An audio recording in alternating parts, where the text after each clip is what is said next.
So we'll start by 11. We'll start in another 3 minutes.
So good morning, everyone.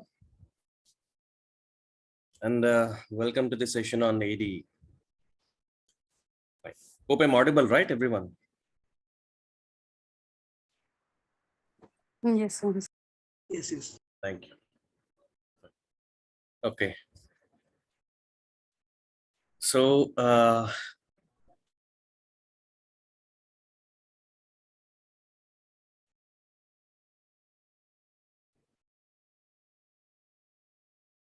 fine. So just okay. So today in this session, we'll start by what exactly is cloud computing, and what is data engineering and what is the need of data engineering. So why Azure is gaining momentum, compared to other kind of cloud platforms.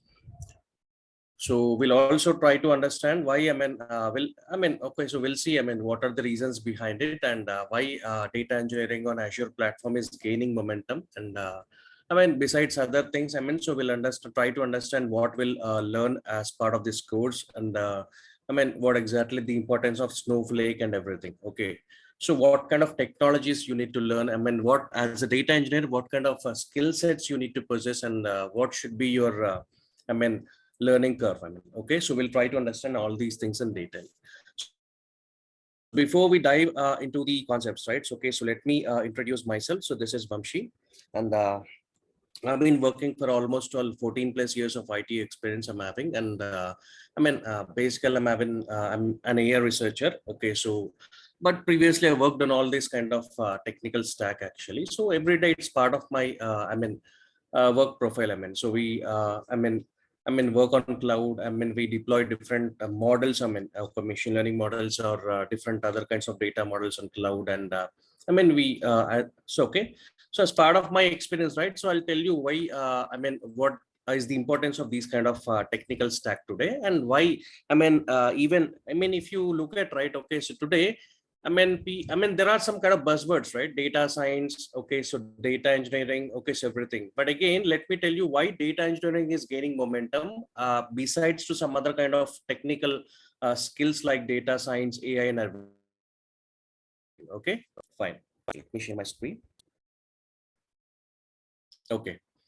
So as part of today's session, so as I told you, so we'll try to understand what exactly is, these skill sets. Okay. So this topics, okay.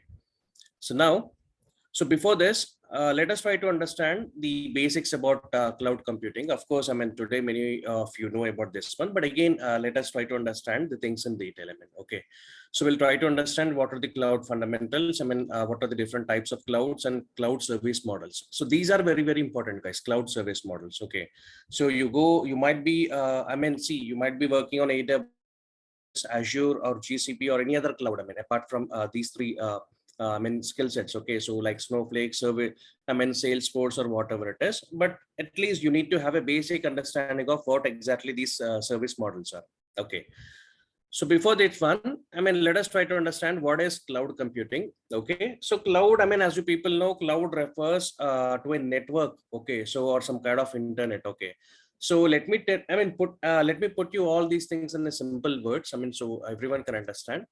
Now, like say, for example, instead of instead of buying and physically maintaining each and every service, whether it might be web servers or whatever it is, okay, so different kinds of infrastructure kind of thing or whatever it is, okay. So instead of this one, what we do is in the cloud computing model, okay, so we just simply rent these kind of servers or whatever it is, okay, so from a cloud service provider. Here there are a number of cloud service providers. Okay, so but again we'll try to understand which cloud service providers we need to go or take the services from them. Okay, so basically cloud computing is some kind of technology, okay, so which uses some the concept of remote service, okay, so on the internet, so where we can store, manage, access data online. So rather than saving or storing it physically, right, okay, in our on premises. Okay, so what we do is we simply rent those kind of servers actually. Okay, so it is cloud computing model. Now, like say for example, so why we do this, why organizations today are adopting to cloud services? So there are various reasons for this one. Now, like say for example, if at all you want to set up a small startup, right? Okay, so you require some kind of infrastructure team.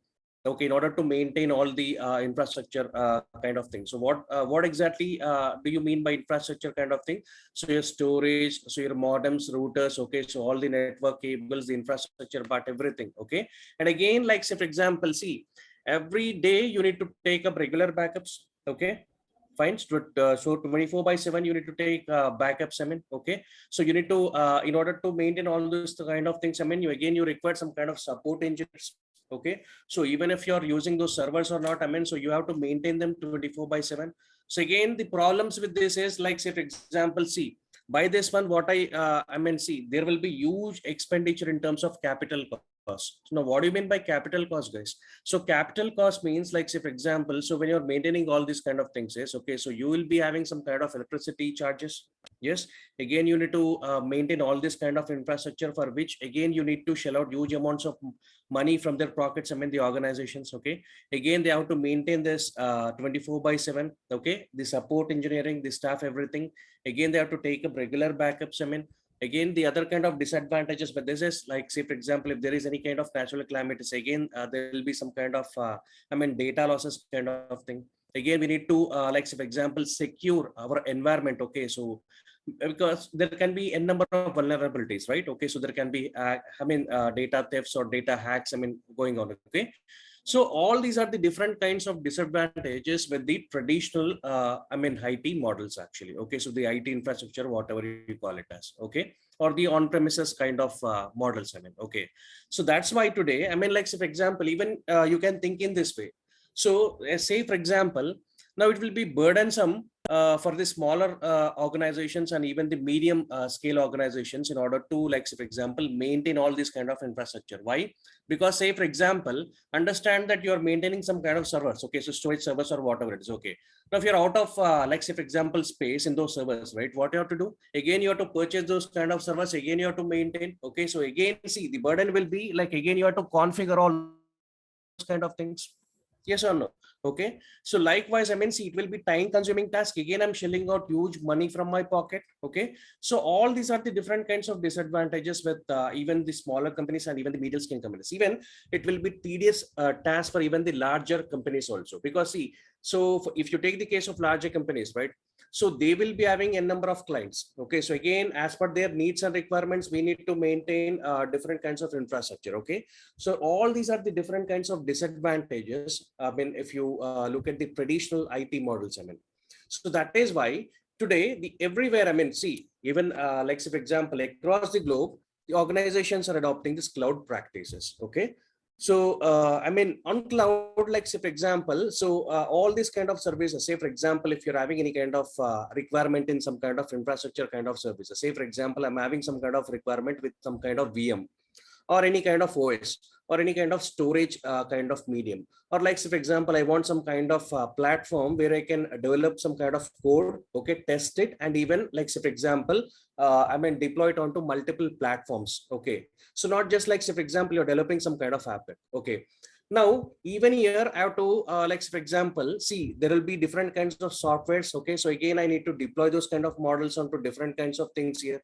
For again, I require some kind of time. Okay. Again, I have to invest money on that one. So all these are the different kinds of various factors. Okay. So that is the reason actually. Okay. So organizations are adopting to cloud practices today. Okay. Now, all these kind of services, whatever it is, okay, so whether you want any kind of service, like, so for example, you have some kind of requirement on VM, or you have some kind of requirement on SQL database, or you have some requirement on, like, say, for example, some kind of platform services where you can develop your code and run it on multiple applications. Okay.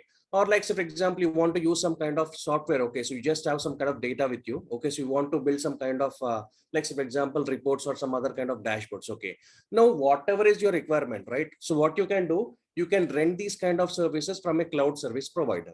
Okay. So these cloud service providers will be providing you with all these kind of requirements. Okay. So irrespective, like, say, for example, let me tell you a small example now. Okay.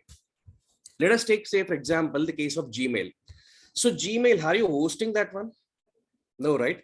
So are you maintaining that one? No, right? So even like, say, for example, even in the midnight, whenever you want to access it any point of time, okay, so you're able to, like, say, for example, you'll simply, I mean, like, say, for example, type in, okay, so gmail.com. Again, you will be browsing your, I mean, you'll be checking your mails and you'll be composing or whatever you want to do. Okay. So that is some kind of on-demand kind of service, right? Because see, whenever you require it, is able, readily is providing you with that kind of service here.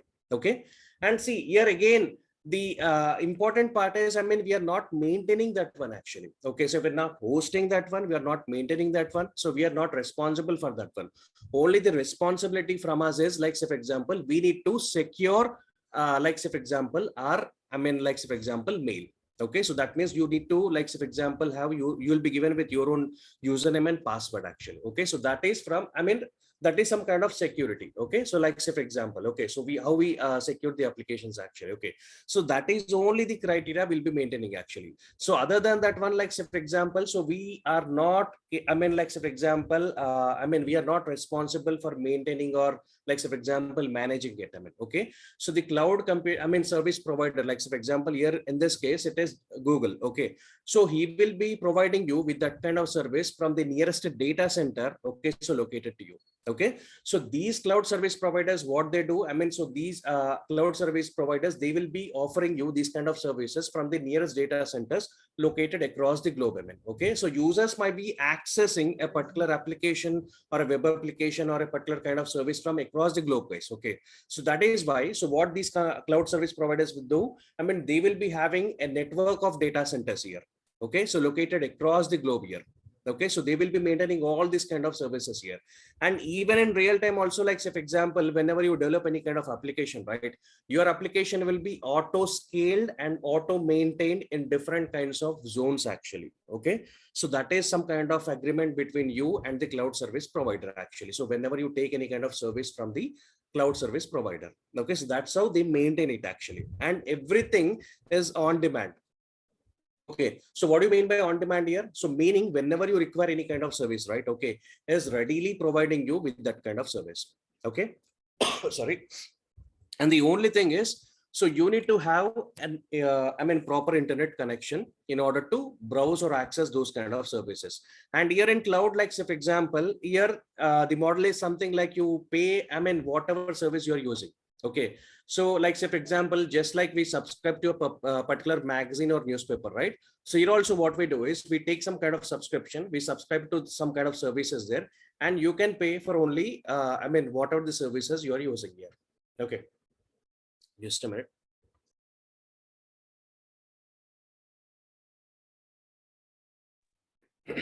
Okay, fine.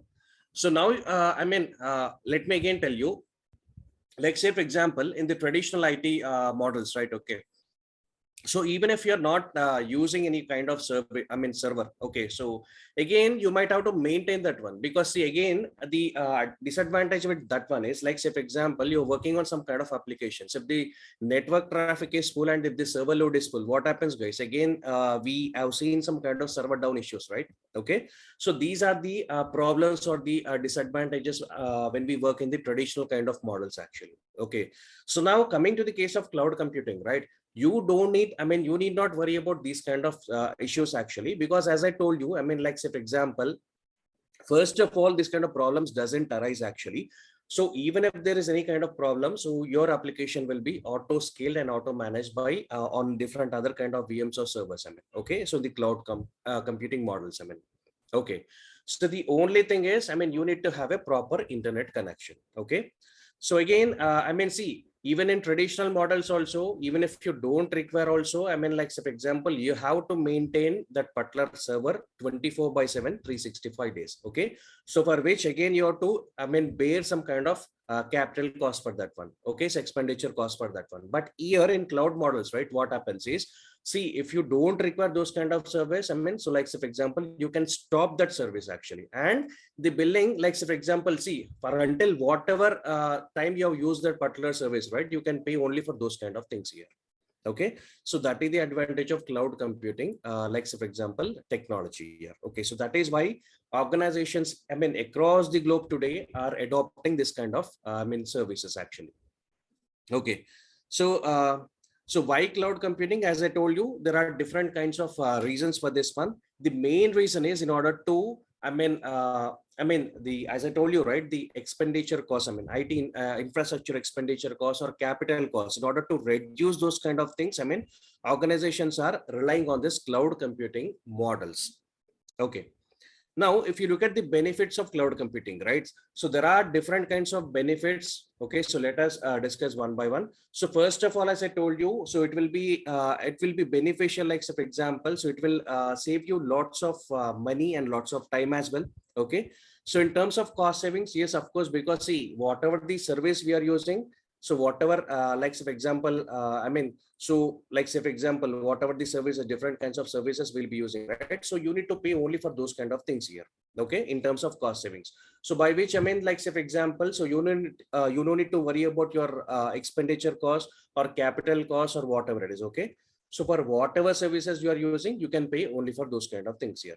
Now agility is something like say for example, here I mean we'll be working on some kind of distributed environment. Okay, so meaning like say for example, the services will be offered in parallel actually. Okay, so availability and reliability, like say for example, as I told you, everything is on demand here. So whenever you require, like say for example, it is readily available for you.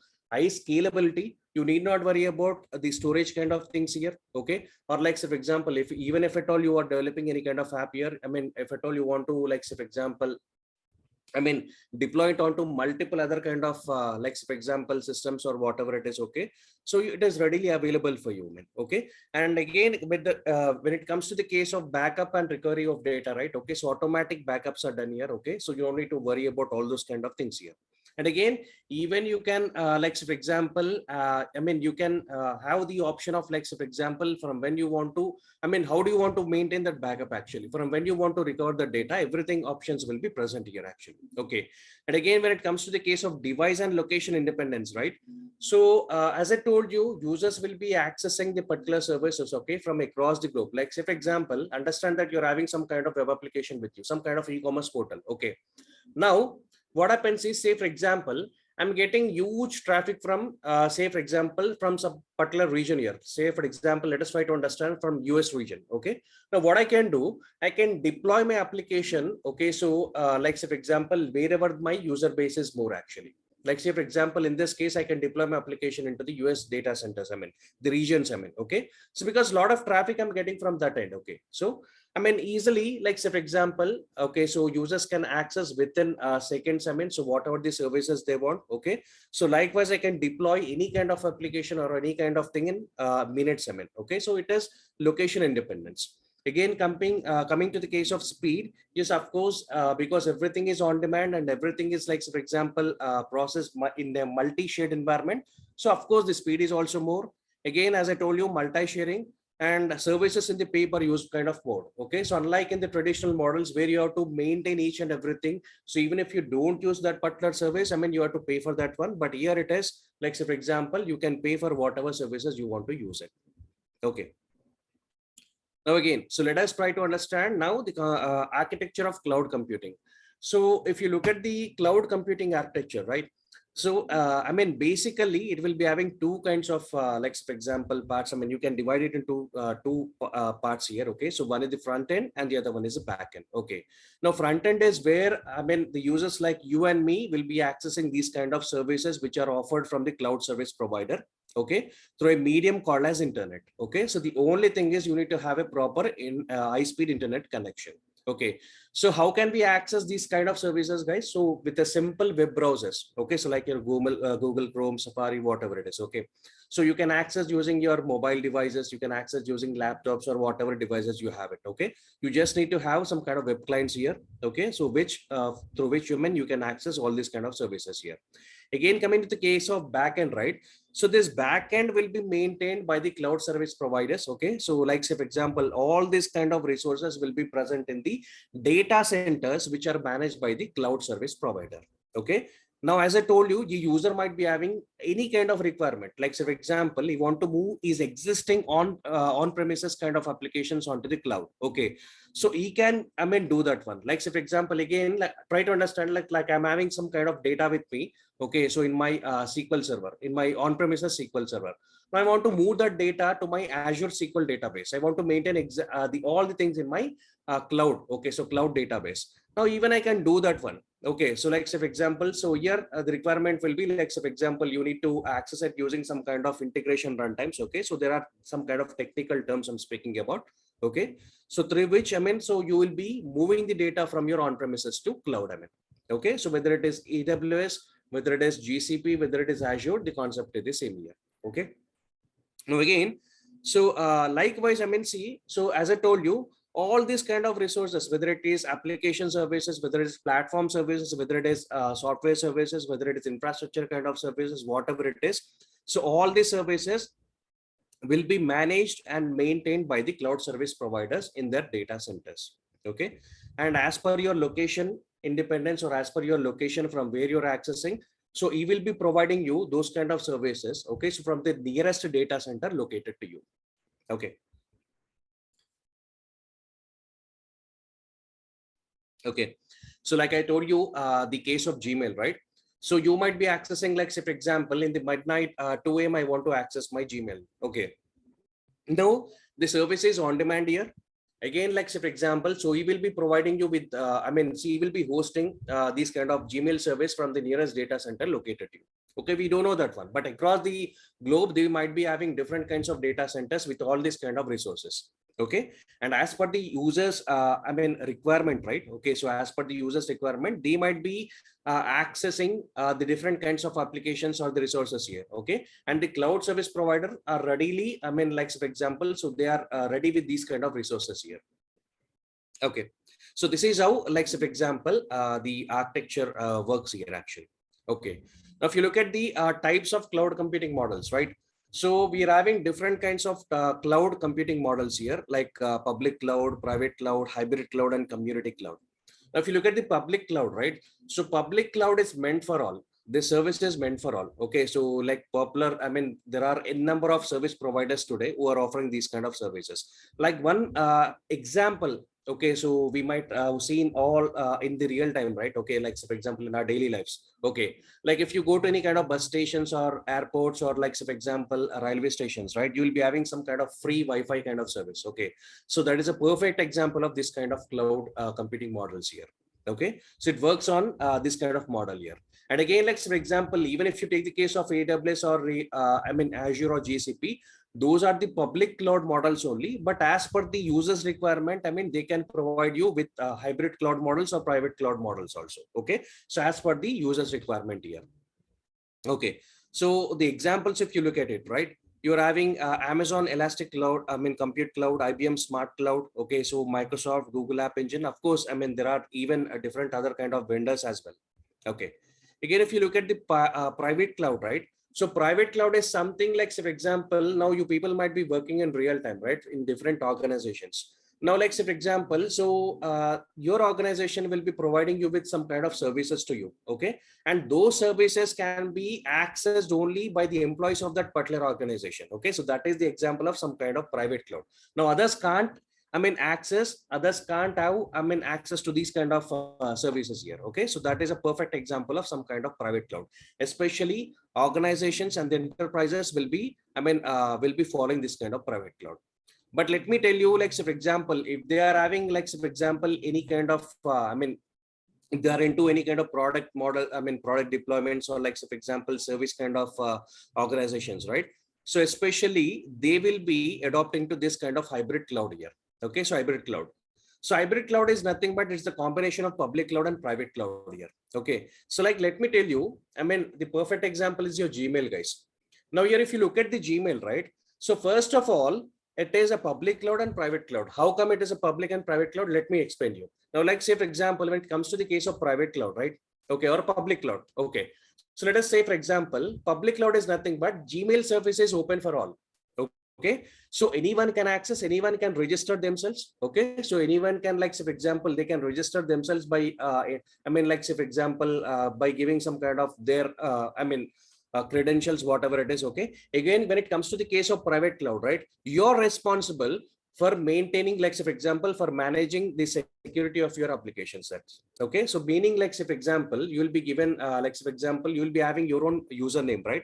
Again, see, password is whose responsibility, guys? Our responsibility only, right? Okay, again, if you forget that password, so you'll be giving you some kind of like, say, for example, options where you can again recover those kind of things here. Okay, so that is why it comes under this kind of models. That is a perfect example of this kind of models. Okay, so your Gmail application, your Google Drive, again, your G apps, okay, so Office 365, all these are the examples of hybrid cloud models here. Okay, and many organizations today follow in this kind of model itself. They adopt this kind of hybrid cloud models itself. Okay, and again, like, so for example, if you take the case of community cloud, okay, community cloud means, like, so for example, people, generally, like, so for example, people flock here. Okay, so like, so for example, if I tell you with simple example, right? For example, let us take the case of Facebook here. On Facebook, so we'll be having multiple groups, right? Yes. So people will be forming that groups and they'll be discussing about a particular issue or a particular topics there. Okay. So likewise, like, say, for example, if you look at community clouds, right? So like, say, for example, healthcare community cloud. Okay. So healthcare community cloud, like, say, for example, people will be accessing. Okay. So they will be discussing about the topics or like, for example, the services related to this particular community, healthcare community. So likewise, so there are different kinds of, community clouds as well. Okay. So for example, Facebook, today the social media platforms, they are the examples of these kind of clouds here. Okay. Now, finally, when you look at the cloud service models, right? The cloud service models, so it falls under three different kinds of categories as per the organization's needs here. Now, let us take, for example, any kind of organization. Okay. So for example, a typical IT organizations. So it might be having, okay, so its requirements in, like, so for example, see, even if at all you want to set up any kind of software company or any kind of organization, right? You need to have the infrastructure team. Yes or no? Because see, where you will be maintaining all the data, guys. Okay, so in the servers only, right? Again, in order to, like, so for example, I need to maintain those kind of servers. I need to have all the different kinds of underlying infrastructure part here, right? Okay, so that means, see, for any kind of organization, it requires, like, say, for example, the infrastructure to be maintained. And on top of that one, see, you might be developing a number of applications here as per the different kinds of requirements you might be having. Okay, so you're having, say, for example, a number of clients here.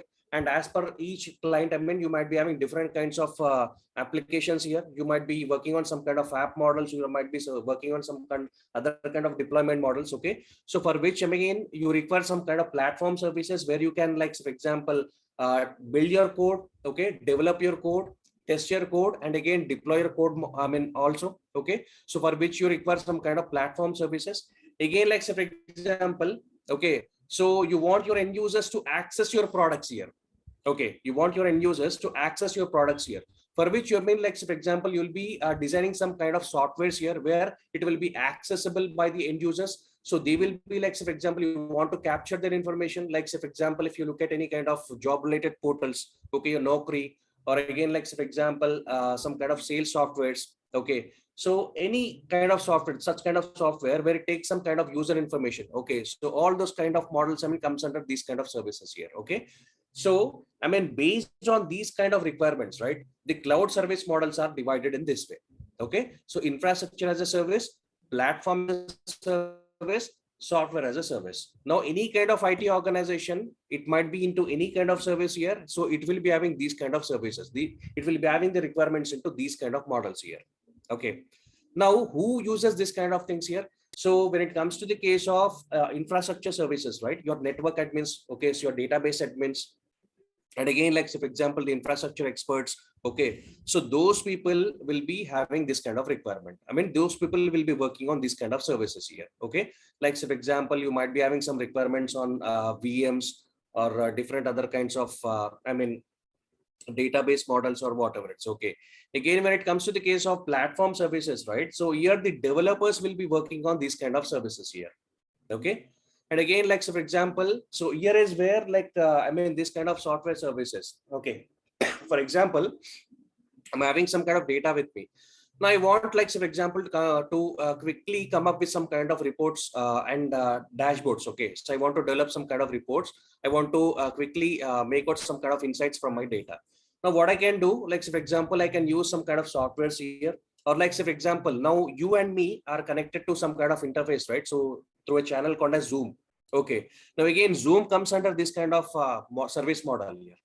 Okay, so your go-to meeting, your Zoom kind of software, everything, meeting softwares, I mean, your Google Talk, whatever it is. Okay, so everything comes under these kind of I mean, end models here. Okay, so where, like, say for example, we can interact. That means here we are using the particular software here. Okay, your Gmail, whatever it is. Okay, here we are using this kind of models here. That's it. Okay, for our activities, we are not maintaining it one, we are not managing it one. Okay, so we are not responsible for those kind of activities. We are simply using this kind of service in order to perform the different activities here.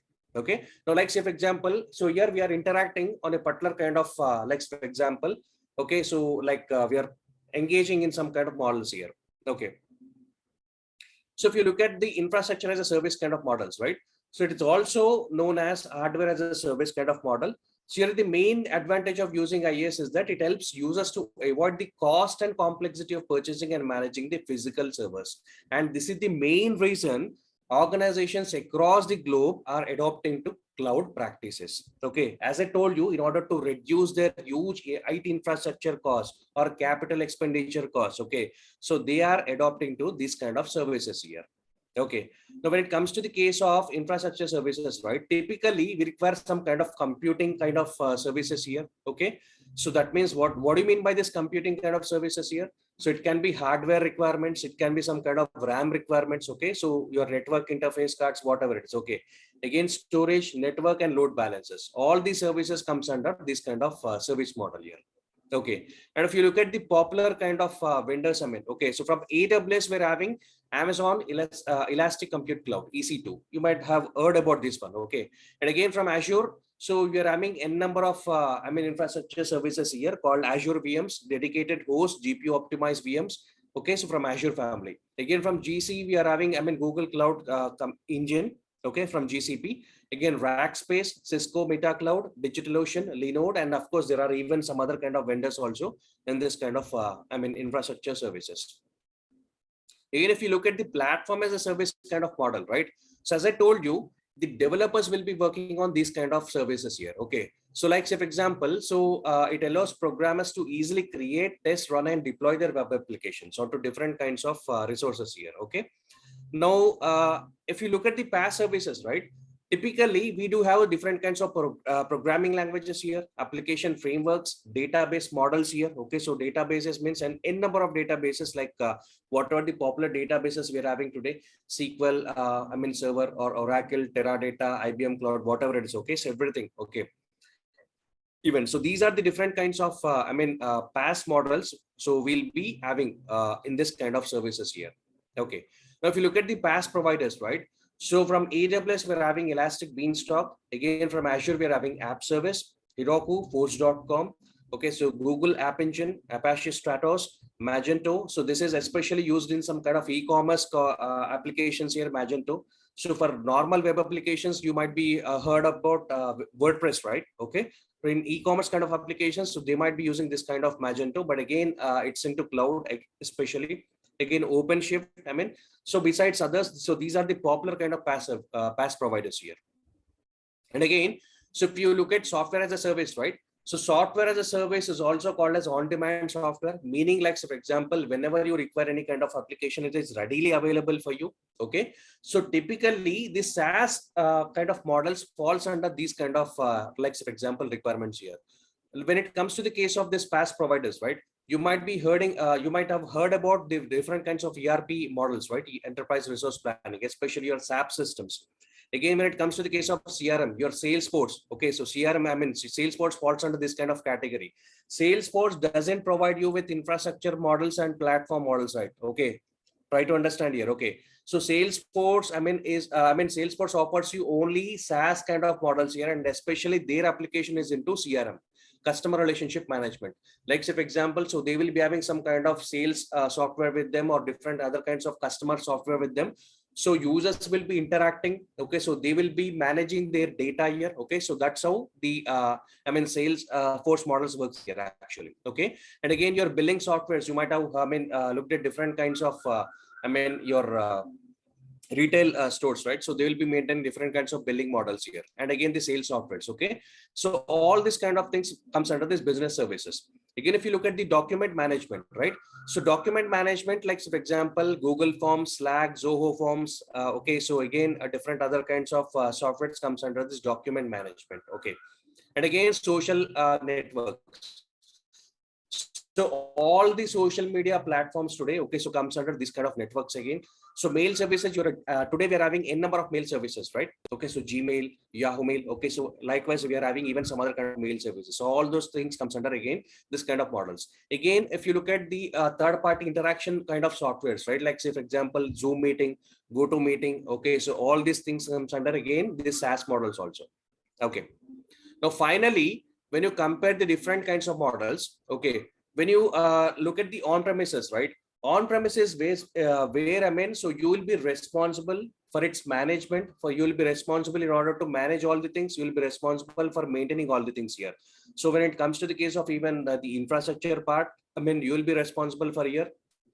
And again, you might be having multiple applications here. Okay, so you might be using different kinds of OS here. Okay, so everything, whatever the kind of applications. Okay, so you are responsible for its maintenance or management, whatever it is. Okay, but again, when it comes to the case of infrastructure services, right?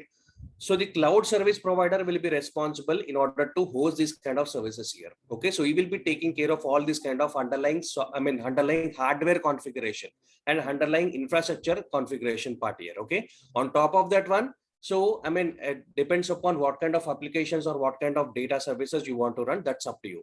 Okay, but again, when it comes to the case of platform services, right?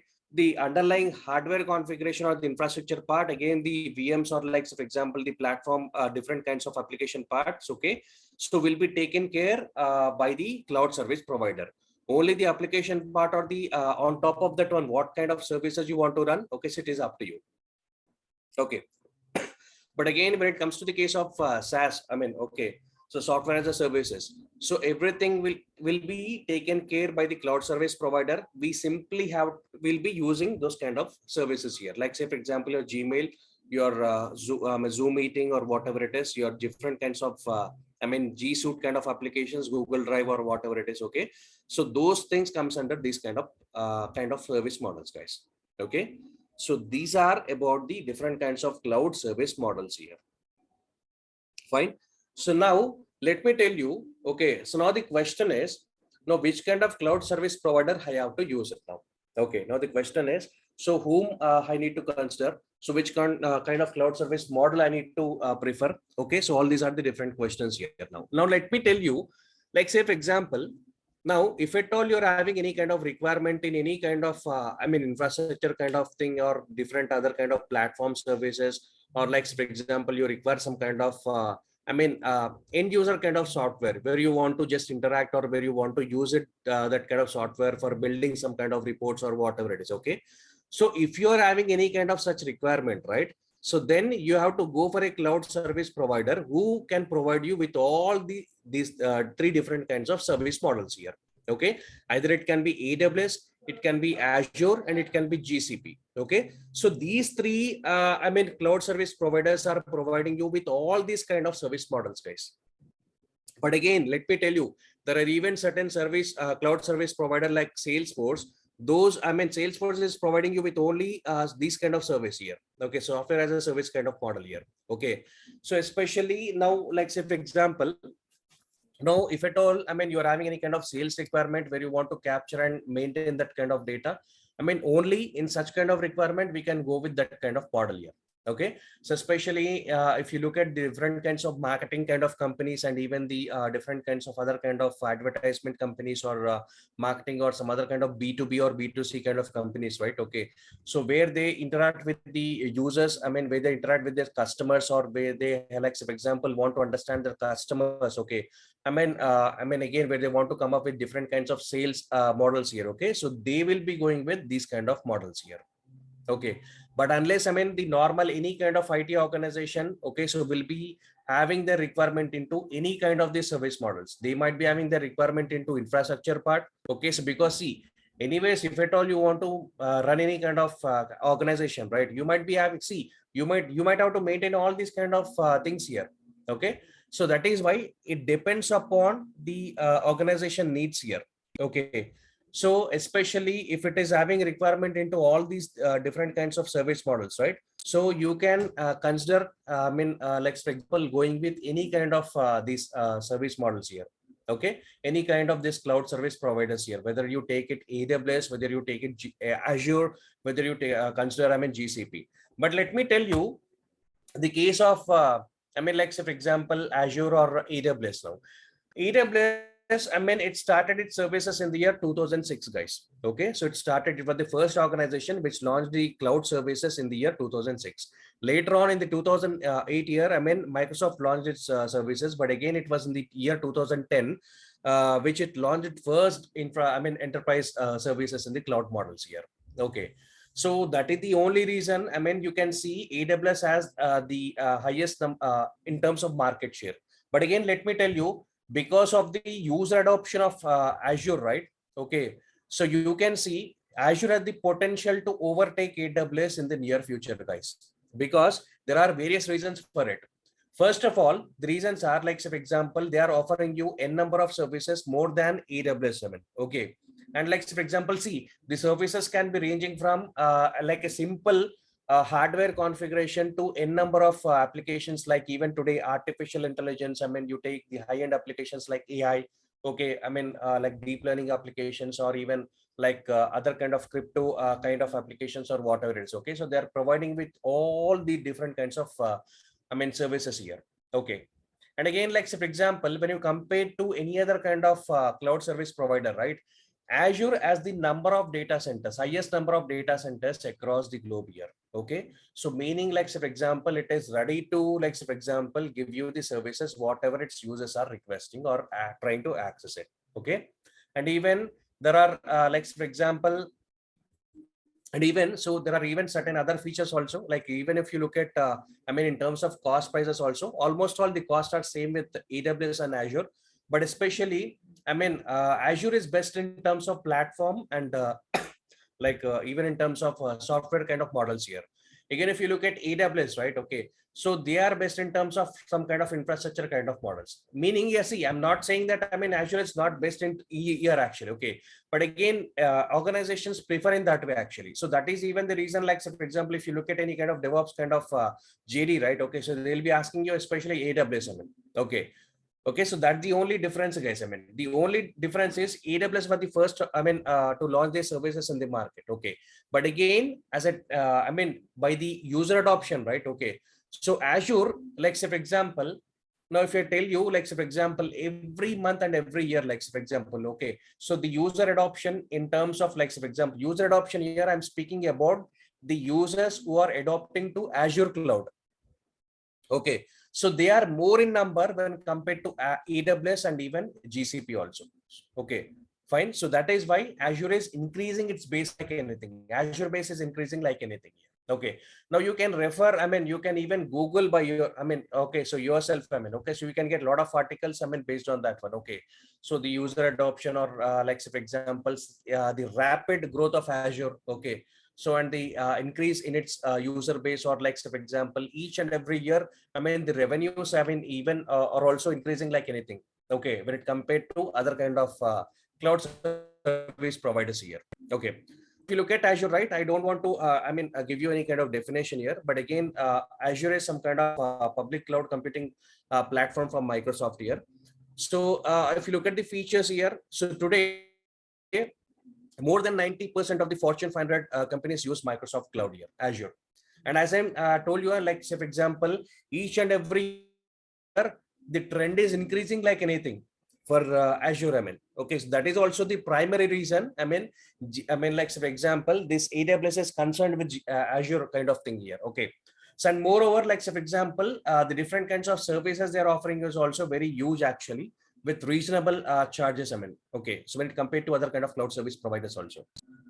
Now, if you look at right, the Azure growth trend. So year on year, I mean, like say for example, the user base is increasing like anything. Even you can Google it. Okay, so you will be getting to know the exact figures here. Okay, of course, see the three largest cloud service providers even today are first in terms of the market. Like say for example, adoption is AWS, again followed by Azure, again followed by GCP. So these are the three different vendors here. But again, after that one, you're having different other kind of cloud vendors like IBM, Oracle Cloud, even like for example, Alibaba Cloud, of course. Okay, so but they are very far when it comes to the case of offering you with different kinds of services here. But again, when it comes to the case of the services, what are the services Azure has to offer you, right? Okay, whether it is, say, for example, you have any kind of requirement in any kind of security kind of models, I mean, like, for example, cyber security or whatever it is, you have different kinds of services here. Platform services, you might be having services with some kind of mobile models, or like, for example, some kind of developer services, application platforms. Okay, so some kind of computing services, or any kind of data integrations, or like, for example, the different kinds of data services here, or the modern applications like analytics and IoT or AI. Okay, so other kind, whatever the kind of services you want, every service is being offered from Azure here. Okay, so this is also the primary reason. I mean, the user base is increasing like anything. And if you compare the job market, especially in terms of this data engineering job market, right, you can see, like, so for example, who is the leader here.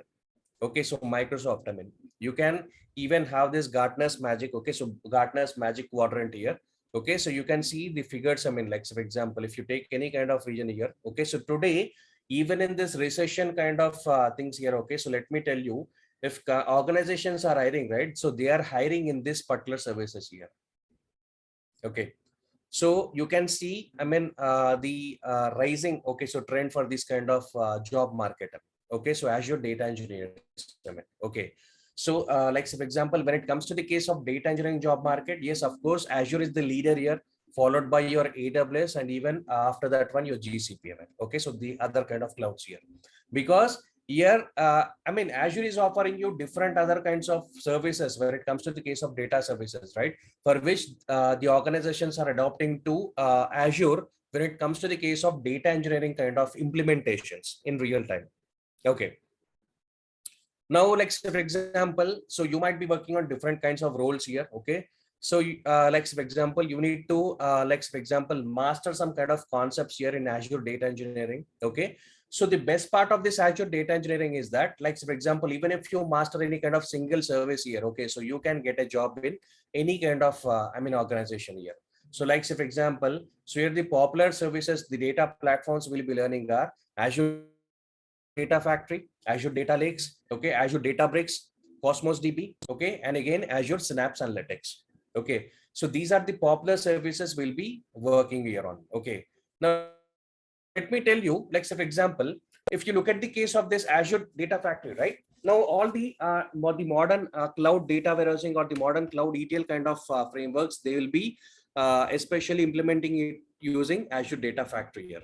Okay, so where we'll be building the concept of different kinds of pipelines there. Okay, so if you look at the like, for example, let me show you some kind of architectures here. See, now say for example, now the traditional IT models, you know it, right? Or the traditional data warehousing model. Okay, so what is the traditional data warehousing model, guys? Like say for example, okay, so let me show you this thing.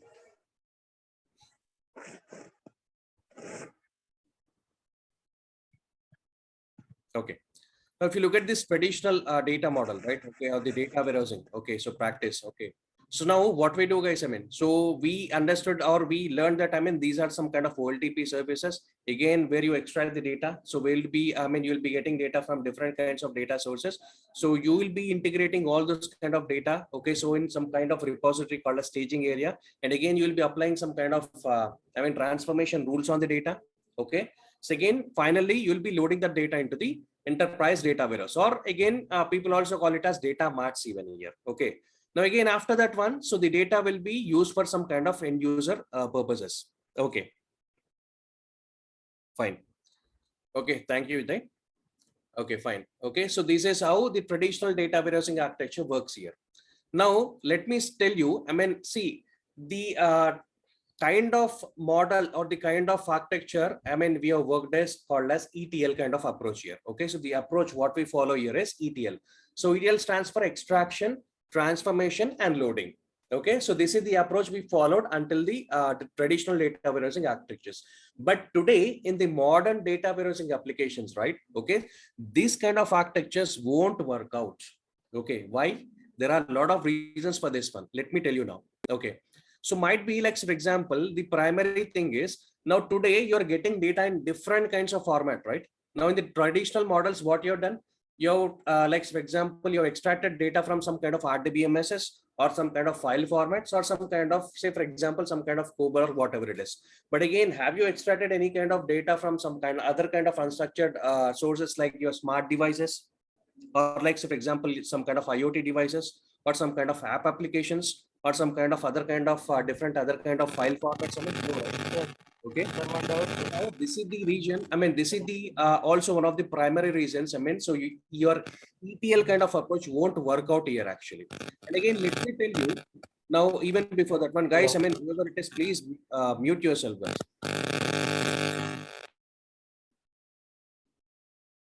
Okay. Now, first of all, let us try to understand the different kinds of terminology here. Okay. Now, when it comes to the case of relational databases, right? Now, what do you mean by relational databases? Meaning, like, for example, so data will be residing in some kind of structured format here, especially like, for example, some kind of table format here. Okay. So where the data will be stored in some neatly defined rows and columns here. Okay. Now, this, like, for example, so basically, when it comes to the case of data warehousing, right? Okay. Now, data warehousing is also like, for example, some kind of platform. The end kind of thing is like, for example, again, we'll be maintaining it in some kind of relational formats only. The data warehousing models are especially suitable for some kind of end user activities like your BI applications. But when it comes to the case of machine learning kind of advanced applications, right? Advanced analytics, okay, it doesn't support those kind of activities here. Okay, or it has limited kind of support. Okay, so for these kind of machine learning models or some other advanced kind of analytics approaches here. So this is the reason, I mean, they have designed something called as data lakes here. Okay, data lake kind of approach here. Now, data lake is something where especially it is used for some different kinds of approaches like I mean, big data analytics, machine learning kind of activities, prediction analytics, okay, predictive models, I mean, and other kind of data discovery kind of activities here. Okay, so especially your data lake is meant to handle some huge amounts of I mean, data repositories. In other terms, it's also called as big data. Okay, so huge amounts of unstructured kind of data, especially in order to deal with such kind of data. So we are employing the data lake kind of model here. And today in your modern data warehousing applications or your cloud data warehousing applications, or I mean, if I told I speak, I mean the data engineering kind of implementations, right? So we will be maintaining this kind of architectures here, data lake kind of approaches here, because today you'll be getting data from n number of different kinds of formats, guys. Say for example, if you take the case of unstructured kind of data, right? You're having IoT services, you're having social media platforms, okay? You're having different kinds of web applications, you're having different kinds of app applications here, okay? Now, if at all I want to, I mean, like for example, manage that kind of data, right? Again, the data volumes are very large in numbers today, okay? So in order to manage and in order to analyze such kind of data, right, we require this kind of approach here. So that is why here we follow some kind of approach called as ELT, not ETL, ELT, extraction, loading and transformation. So what I do, first of all, I will extract the data here, okay? So if you look at this one, right, first of all, I'll be extracting the data from different kinds of applications here. So here the reason is I'll be ingesting the data, kind of data here, okay? I'll be collecting and ingesting the data. And where I'll be storing that kind of data, where I'll be managing or maintaining that kind of data in my data lake repositories. Okay, so how do you ingest the data here? Again, we follow some kind of approach called as, I mean, Azure Data Factory here. If you look at this one, right? So you will be extracting the data from different kinds of applications here, whether it is on premises, whether it is apps, whether it is web applications, whether it is even other kind of cloud applications or any other kind of log kind of files or whatever it is. Through the concept of this Azure Data Factory, what we do is we try to ingest the data through the concept of data pipelines. And again, after that one, so where do we typically load this data? Especially we maintain, as I told you, we maintain the concept of data lakes here. Okay, data lakes here. And again, like say for example, after that one, so what you can do is after you maintain the data in in some kind of data lake storage, right? Then what you want to do with that data, that is up to you. Okay, here I told you, right? ELT kind of approach, you will be extracting the data and you will be loading that data into your Azure Data Lake storage, data lakes. Even you have these data lakes in your AWS also. Okay. Again, after that one, see, again, it depends upon your requirement. Like say, for example, if at all you want to come up with any kind of prediction models on the data. Okay. We have like say, for example, again, the concept of Azure Databricks. You can work on some kind of Spark clusters here, or you can implement any other kind of Python related models on here. Okay. I can come up with any kind of prediction learning models here. Or else like say, for example, if at all you want to build some kind of modern cloud data warehouse, you again have the concept of Azure Synapse Analytics here. Okay. Again, you can come up with different kinds of data models here and you can serve your end users through, I mean, coming up with some kind of insights using some kind of Power BI here. Okay. Or else like say, for example, you are having some kind of web application with you, some kind of e-commerce portal with you. Okay. So what you can do is you can come up with some kind of Cosmos DB kind of application where my users will be, I mean, interacting with the live data there or live kind of products there. Okay. So they will be like, for example, I need to give them some kind of product recommendations also. Like, say, for example, when you try to access any kind of product on Amazon, okay, you'll be given some kind of recommendations, right? So people who have purchased this, they have also bought this one. You might have seen this one. Okay. So those are the recommendation kind of models here. So even I can come up with those kind of services using my Cosmos DB kind of application here. Sorry. Okay. Or else like say, for example, you want to come up with any other kind of cognitive models here. Okay. So you want to build your AI products or chatbots or whatever it is. Okay. Again, you have the concept of cognitive services here. Okay. So meaning like say, for example, once you load the data into data lake, right? Okay. So after that one, what you want to do with that data, again, you're having different Azure kind of services here. See, the concept here I'm trying to tell is previously, if you look at the traditional IT models, right, or the traditional data warehouse, for example, if you take the case of traditional data warehouse. So as I told you, data warehouse models are very suitable for some kind of BI applications. But when it comes to the case of all these other kind of applications, right, advanced analytics like machine learning models or cognitive services, it won't support it. Okay. Again, when it comes to the case of data lake, okay, data lake is very best suitable for, I mean, machine learning activities again. But when it comes to the case of BI applications, right, it again has limited scope and limited, support for all these kind of BI applications. So that is the reason. So they came up with this kind of things here. They have integrated this data warehousing and this data lake again. Okay, so they came up with some kind of lakehouse kind of architecture. So today, I mean, this lakehouse kind of architecture is being implemented or deployed on Databricks. Okay, so people also call it as Delta lakes also. Delta Lakehouse or Lakehouse kind of architecture. Okay, so let me show you that one.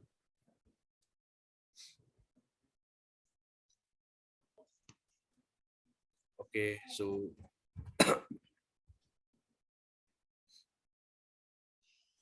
so not Azure. Let me show you. See, if you look at this one, right? See, data warehouse. As I told you, like for example, the end thing is like for example, again, the end product is like for example, it will be in relational format only. Yes or no? You might have worked on this kind of models, right? So again, you'll be saving it in some kind of, I mean, like for example, again, Teradata, you might be having the target warehouse would be in some kind of Teradata or like for example, Oracle or any other kind of traditional models here. Okay. So that means like, for example, it has very, I mean, good support for some these kind of applications here, BI or some kind of report based kind of applications. But again, as I told you, when it comes to the case of, advanced analytics, right? It has no support for these kind of things here. That is why your data warehouse fails in these kind of applications here.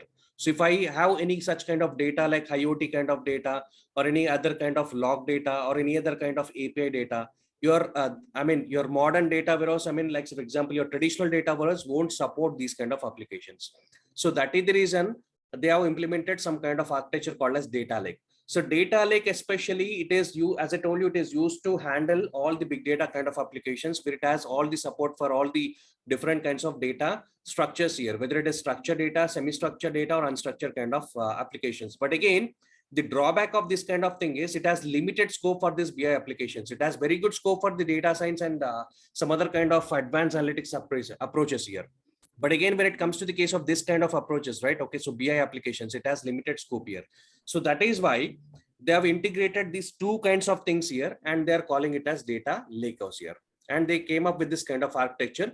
So if I have a single platform where I can perform any kind of application, say for example, if my application is into some kind of insights, digging some insights based on the data I'm having, okay, where I come up with some any kind of BI kind of models, like for example, Power BI. Okay. Or else like, say, for example, I'm having some kind of statistical models. Okay. I want to come up with some kind of statistical inferences. I can again come up with some kind of data science, like, say, for example, applications here. Again, like, for example, if at all I want to come up with any kind of prediction models. Okay. I have all this kind of support. Okay. So on a single platform here, that is the that is how, like, for example, that is the reason, organizations are today employing data bricks kind of architectures also. Okay, you may even see, for example, even if you go to data engineering kind of interviews, right? So they'll be asking you whether you know Databricks or not. Because see, the reason is like, say, for example, it is a single kind of platform where it has, support to n number of other kind of data application activities here. So that is why organizations today are relying on this kind of Databricks kind of models a lot, actually. Okay. Now, but again, how do you ingest this kind of data? Through ADF, and even we are having some other kind of applications also. Again, so how do you, where do you load and where do you store this kind of data here? So the concept of data lakes here. Okay. And again, after that one, so if at all, as per your requirement, if at all you want, you are having any kind of advanced analytics activities, right? So like machine learning activities, you can go with Databricks. Or else, like, say, for example, if at all you want to build any kind of modern cloud data warehouse, okay. So after that, if at all you want to have some kind of end user kind of activities, okay. So again, you can you can have these kind of services here. So Azure is providing you with all these kind of services here. Okay. So that's the best part of Azure. If you look at the different kinds of data models or the data services they're offering you, that is why, the rise of Azure especially in terms of data engineering implementations is rising like anything, guys. Okay. So you can see, the difference between the relational database, the data warehouse, and the data lakes here. Okay. So if you look at this, data warehousing, so especially data stored for business intelligence, batch reporting, and data visualizations. Okay. So your data warehousing, the end user kind of activities is especially, it supports only these kind of activities, but data lake is where, it supports all this kind of advanced analytics. And if I can combine or integrate these two kinds of platforms, right? So that is what your Databricks is. Okay. And they call it data lakehouse, or in other terms, they also call it delta lakes also. Okay. So this is how your modern cloud data warehousing works, your modern cloud analytics works, your modern cloud, like for example, advanced analytics works in this way actually. Okay. So these are the different kinds of data implementation, data engineering implementations you can find in real time. And especially see, whatever the kind of organizations you are working into, you will be working on the three different kinds of implementations. Either, I mean, you will be part of developing any kind of modern cloud data warehouse, or you will be part of developing any kind of modern data applications using Databricks, or you might be using some kind of Synapse Analytics or Cosmos DB kind of applications here. Okay. Again, it depends upon the kind of architectures they're using there, the kind of requirement they are having actually. But again, if you look at the different kinds of services from Azure, right? Yes, Azure is offering you with all these different kinds of services here. What are the services you require in order to build your data engineering implementations here? So that is why you can see the rise of data engineering applications onto Azure as trending like anything today. And even you can see, I mean, out of 10 I mean job requirements, right? You can see Azure, I mean, like for example 5 to 6 kind of jobs, I mean, they'll be asking you on Azure platform itself. Okay. So the other rest of the jobs might be on AWS or some other kind of platforms.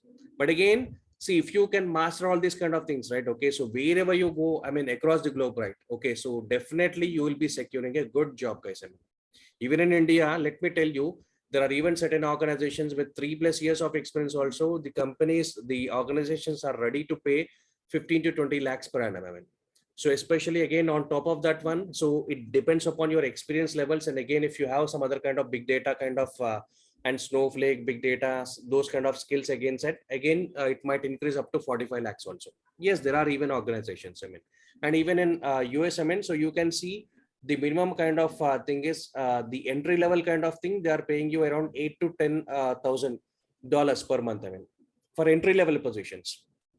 No, you can think of if at all you are having any kind of experience into this kind of things here. Okay, you can Google it by yourself, guys. I mean, okay. So now coming to the case, right? Okay, so what we'll be learning as part of our course curriculum or as part of our, I mean, this Azure path is. So, like, let me tell you, first of all, see, whether you might be working on some kind of data analyst kind of role, or you might be working on data scientist kind of role, or you might be a data engineering. Okay, so you need to know this Azure data fundamentals if at all you're working on Azure platform. Okay, and let me tell you, before we start with this kind of Azure data engineering kind of thing, so we'll be discussing these kind of I mean concept here, Azure Data Fundamentals. There is a separate certification for this one, DP900. Okay, so you can browse by yourself. I mean, so you can see what kind of topics are there. So all the different kinds of services, I mean, what we require as part of our data engineering or Power BI or even Azure Data Scientist. So those kind of data services will be there here. Okay, so I'll be giving you a snapshot of all these kind of different kinds of data services here. Okay. And coming to this case, I mean, so coming to the case of certification path, so after the end of the course, I mean, so we'll be also coming to know, I mean, what kind of concepts are important as, I mean, with regards to your certification, I mean, so it is DP203. In order to clear your certification, what are the concepts you need to learn? And as part of clearing your interview, so we'll be working on different kinds of implementations here. Okay. So when it comes to the case of data platforms on Azure, so Azure Databricks, Azure Cosmos DB, Azure Data Lake, Synapse Analytics, again, Azure Data Factory, these are the important concepts, guys. If you can master these kind of concepts, let me tell you, easily you can secure a job, guys, with a good package. Okay. So these are the concepts we'll be learning, guys. Okay. So in this case, again, when it comes to the case, I mean, okay, so guys, I mean, whoever it is, please mute yourself. I mean, if you're having any questions, you can unmute it.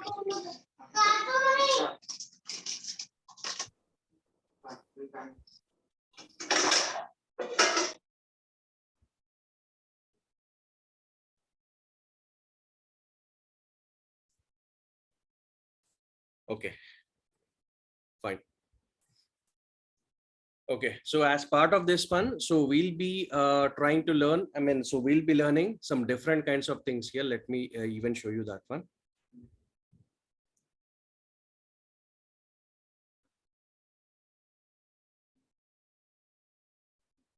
Okay. So when it comes to the case, what exactly these data engineers do? So data engineers are the people who design the system that unifies data and can help you navigate through it. Now, let me tell you what is the importance of this data engineers. I mean, so why do organizations are employing these data engineers and what is their approach actually? Okay. So now we have tried to understand what are the drawbacks of the traditional data warehouses, right?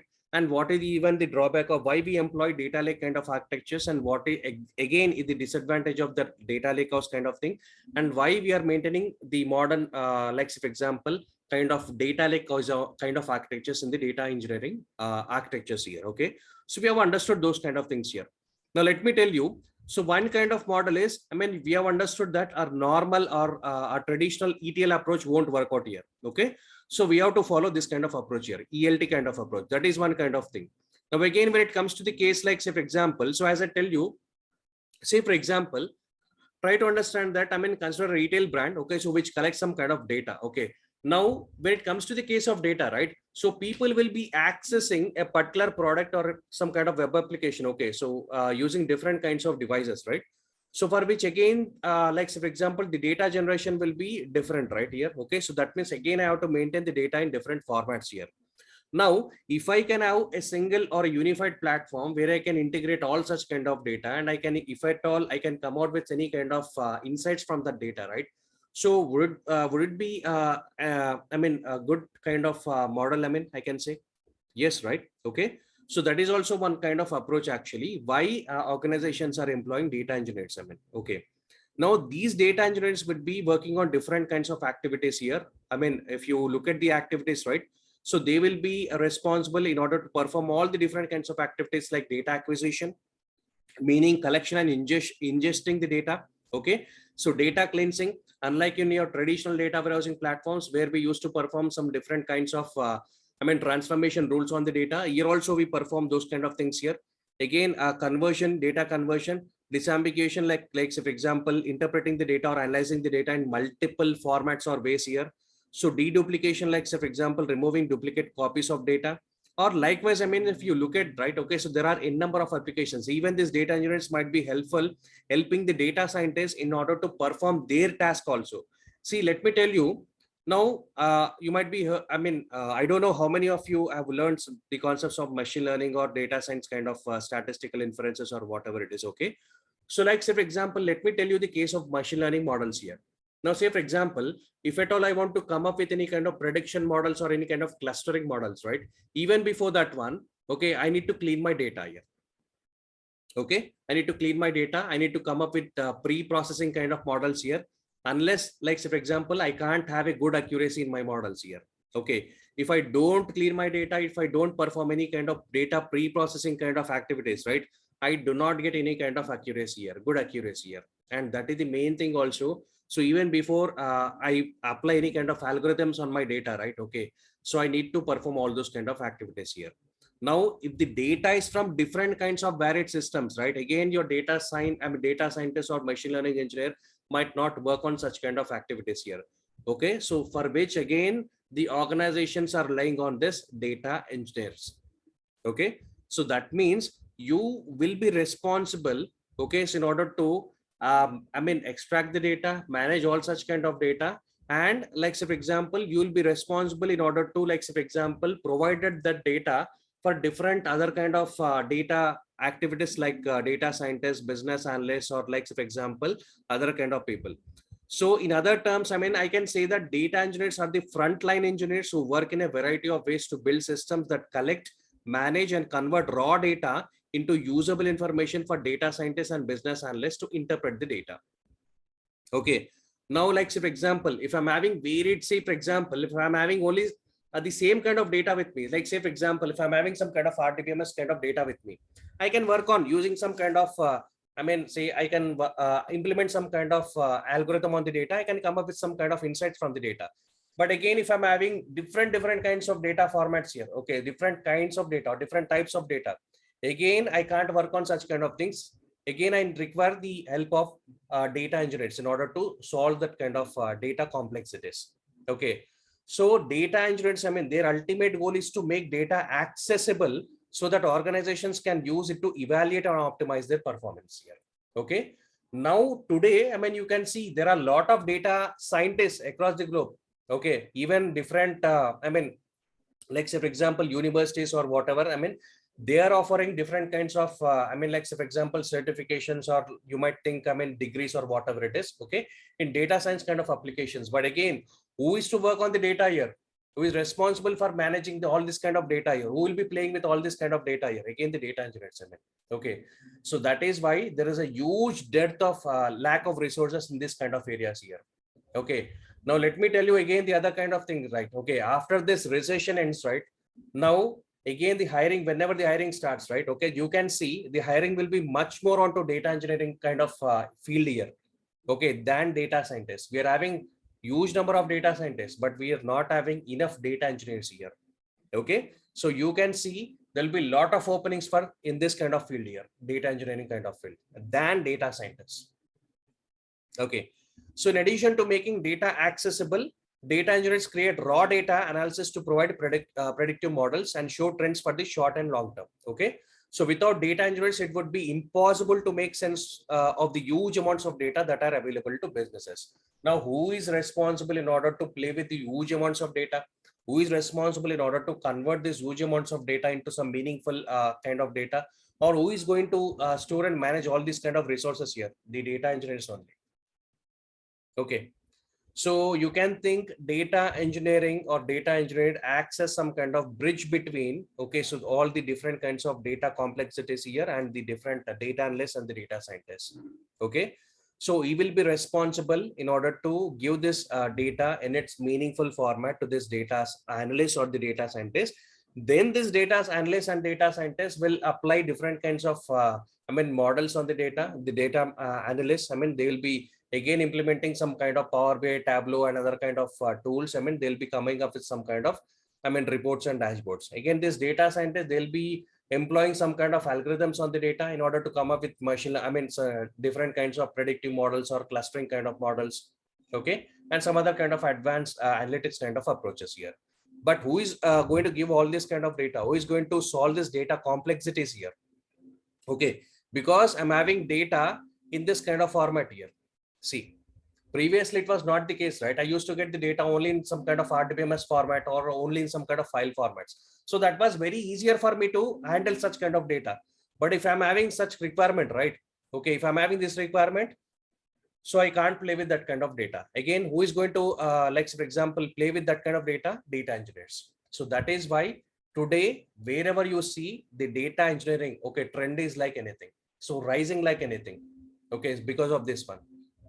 Okay, so once this recession ends, once this hiring again starts, right? Okay, again picks up, right? Okay, so the number of job openings will be more in this kind of areas here than data scientists and data analysts. I'm not saying that there'll be no jobs in data analysts or data scientists kind of thing. There'll be jobs again, but again, like say for example, there'll be more number of jobs here. Let me tell you guys, in a team, right? Okay, in any organizations, in a team, hardly how many number of analysts I require? Data analysts, like say for example, Power BI or Tableau, hardly two. Okay, two or three, not more than that one. Okay, if you look at the data scientists, right? Again, only two data scientists. Okay, fine. But again, I mean, how many number of data engineers are required? Because there again, n number of data engineers are required. Why? Because again, see, some kind of data engineers might be very good at, like, for example, some kind of big data applications. Some might be working on some kind of only Azure computing platform. Okay. Now, again, I require, say, for example, if at all I'm having requirement in all such kind of areas, right? Okay. I require, I mean, data engineers, n number of data engineers here. Okay. So that's the reason, I mean, you can find more number of openings in this kind of areas here. Okay, so finally, I mean, who on to the data analytics team? If you can, like for example, if I can differentiate here. Okay, so data engineers builds data pipelines to pull together data from different systems, validate it, and prepare high quality data. Okay, so data engineers aids data scientists in integrating, consolidating, and cleansing data. So when it comes to the case of data scientists need reliable data for machine learning, data exploration, and other analytical projects involving large data sets here. So he will be not working on your data cleansing part, your data acquisition part, or your data exploring part. I mean, okay. So once the data is there, he will be employing some kind of algorithms. He will be exploring some kind of statistical models on the data. So that is his activity. Okay. So data scientists may rely on data engineers to find and prepare data for their analysis. So finally, why perform data engineering on cloud? So the exponential rise of data year on year. Okay, so because we are having today, if you see, right, okay, so we are dealing in petabytes of data, the kind of applications I'm working into. Okay, it's more than like for example 10 per 12 kind of format here. But again, to be frank, the data generation today is into zettabytes of data, more than 10 to the power of 21 kind of format here. Now, where should I load or where should I store that huge amounts of data? Again, on the cloud only, right? The physical infrastructure or the on-premises kind of infrastructure won't be sufficient. Even it is impossible for the larger companies also in order to maintain all such kind of data here. That is why they are moving on to cloud here. Okay. And again, if you look at the different forms or different varieties and volumes of the data, so which we call it as big data. Okay. So in order to employ this kind of data, again, we require cloud practices here. Okay. And moreover, like for example, here we are collecting data from different kinds of platforms like RDBMS, files, IoT, social media, again, different other kinds of formats of data. Again, the growing computing and storage needs. Okay, as per the requirements, I mean, again, designing scalable big data infrastructures. Okay, so storage medium should not be an issue here actually. Okay, so that is why even this is also one of the reason organizations are adopting data engineering implementations or architectures on cloud. Again, centralized platform to collect, analyze, and interpret data. I told you this kind of architecture, right? Data lake kind of architecture. So that is an example of this kind of thing here. Centralized platform to collect, analyze, and interpret data. And again, in order to reduce huge infrastructure costs again, okay, in order to deal with different kinds of data services also. So that is why require cloud practices here. And why, what is Azure again? So as I told you, I mean, why Azure in the sense? Okay. So when it comes to the case of Azure, as I told you, it has more number of data centers when it compared to other kind of cloud service platforms. Again, it is offering all the services in the different kinds of cloud service models here. Infrastructure services, platform services, software services here. Okay. Again, from the normal, like for example, from the small infrastructure services to the high-end applications like AI, and other kind of cognitive services, they are providing you with different kinds of applications support here. Okay. And again, like so for example, it can be used to replace or supplement your on-premises services here. Again, Microsoft Azure is usually described as having limitless potential and unlimited possibilities. Okay. Because the reason is they're offering you different kinds of services here. That is why today it is a very big competitor to Google and even Amazon also. And it has the potential to overtake AWS in the near future. Definitely it will overtake. Now you can see Chat GPT, right? Okay. So from Microsoft, they have invested huge amounts of money into developing the Chat GPT with OpenAI. Okay. Again, they have launched that service into their Bing platform. Okay. Now people thought that Bing would almost all have died. I mean, okay. So, but again, today it is into rise. I mean, okay. You can see the, situation of Google now. Okay. So there are, like, say, for example, multiple other reasons also why, people are adopting to this Azure. Okay. So these are the different kinds of, reasons, guys. Okay. And as I told you, the growing trend of data engineering kind of jobs onto Azure. Okay. So that is the reason. You can see the different kinds of, like, for example, again, let me show you here. So even you Google out by yourself, guys, the market, like for example, user adoption or like for example, so it is trending like anything. If you look at here, see even the job demand and even the different kinds of services. So Azure is offering you with all the different kinds of services here. Okay, you can see the magic quadrant from Gartner. Okay, you can see who is the leader here. Okay, and again the job trend also. Fine. So after this one, so for the very first time, see, we are even, we have started previous, there is one kind of batch, all successfully running actually. And again, this is the second batch we are going to start again. Like for example, here we want to introduce the concept of Snowflake also, because let me tell you the case of Snowflake now.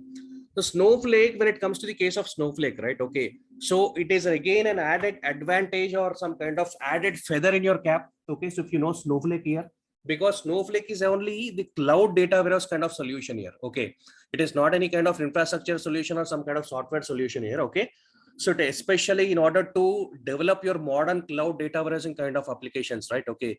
Again, organizations are adopting to some kind of Snowflake kind of applications here. Okay.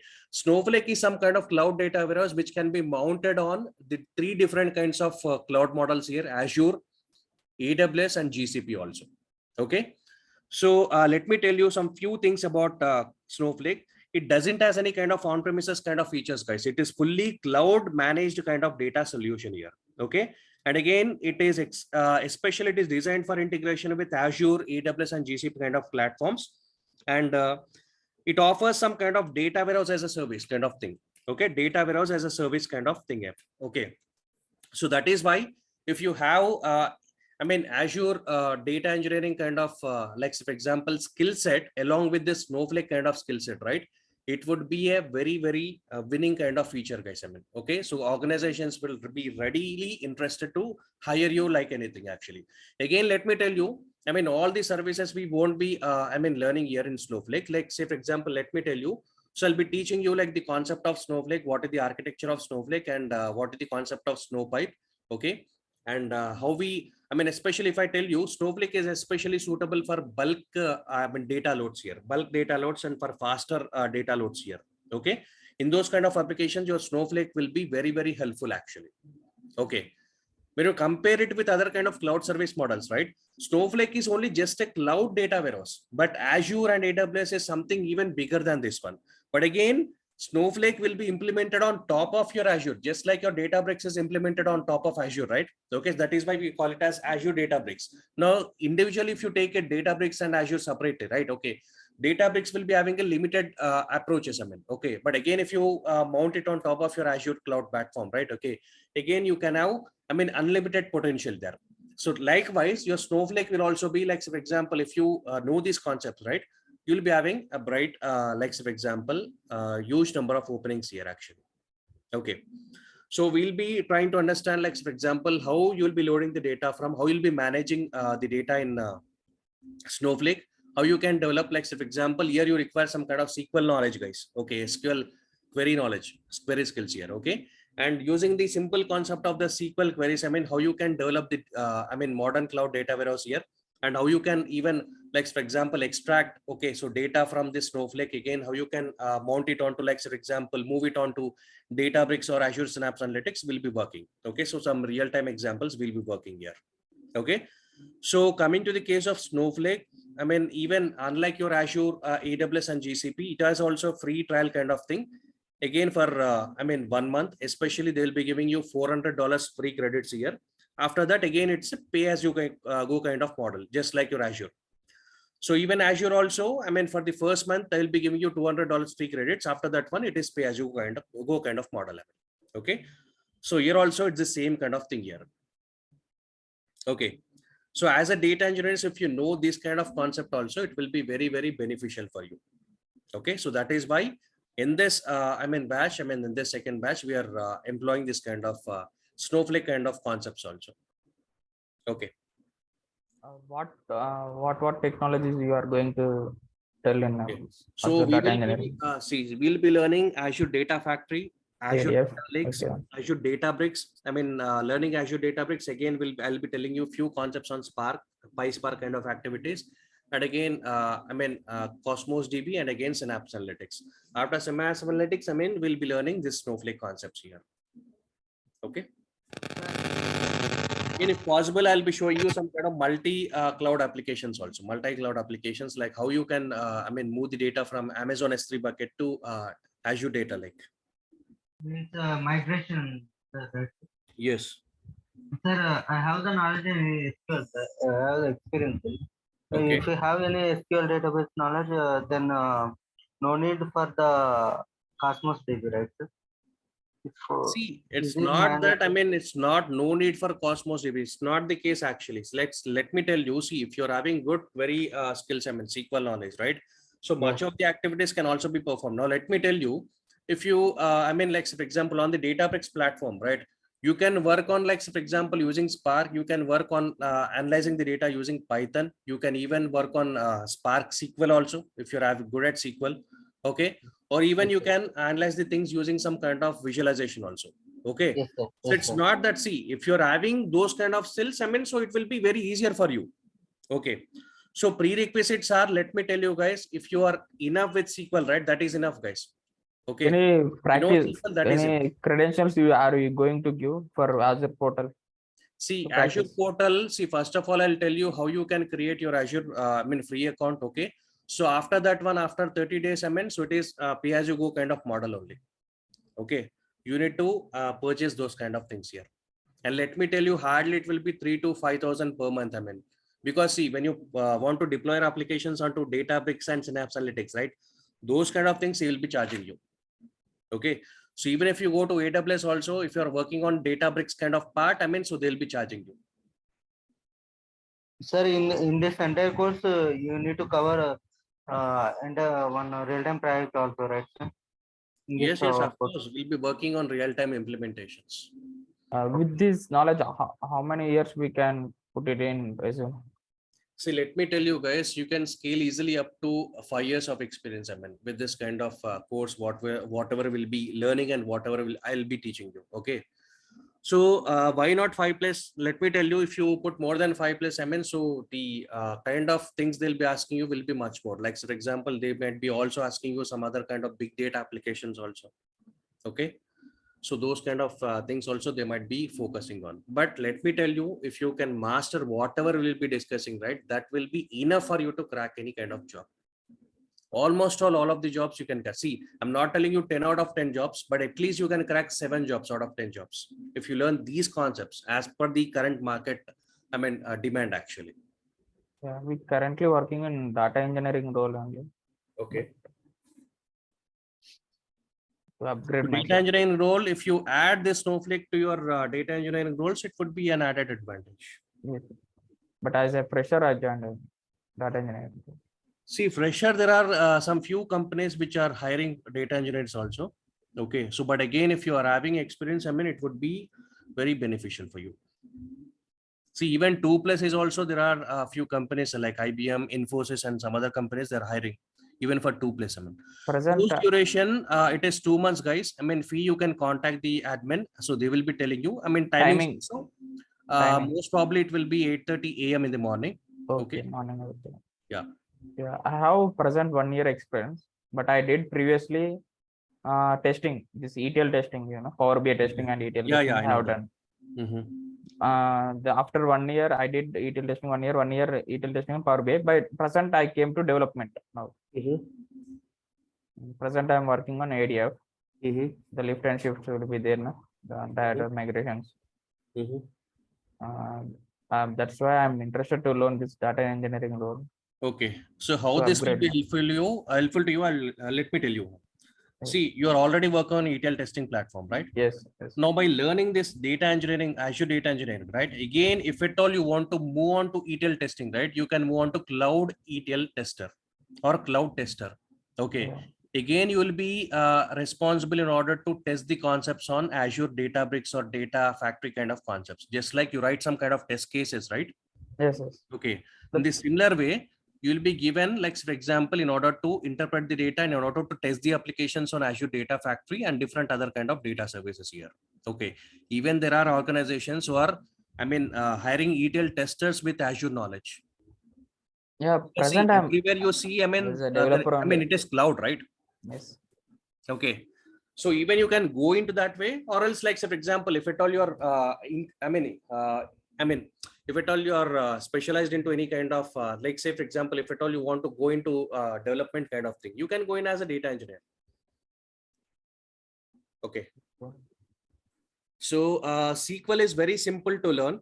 Okay. So need not worry. Whoever all don't know SQL. Okay. So it's very simple to learn. So you can, check Google. You can Google it. You will be getting a lot of good stuff, guys. Okay. So you can learn on your own. It's very simple to learn. Recording videos, can you share? It is there? Yes. See, the recording videos will be shared. Okay. So need not worry about that one, guys. Yes. How many days you have access in the recording after joining this course? Will they permanently give the recordings or? The daily sessions will be given to you guys. Daily session recordings. Okay. Okay. Fine. So valid sessions will give, but there is any limitation time. Means, So 1 we year after don't have 1 any year. kind of limitations here. Okay. So, but again, you can check with the admins. Okay. So they will let you know.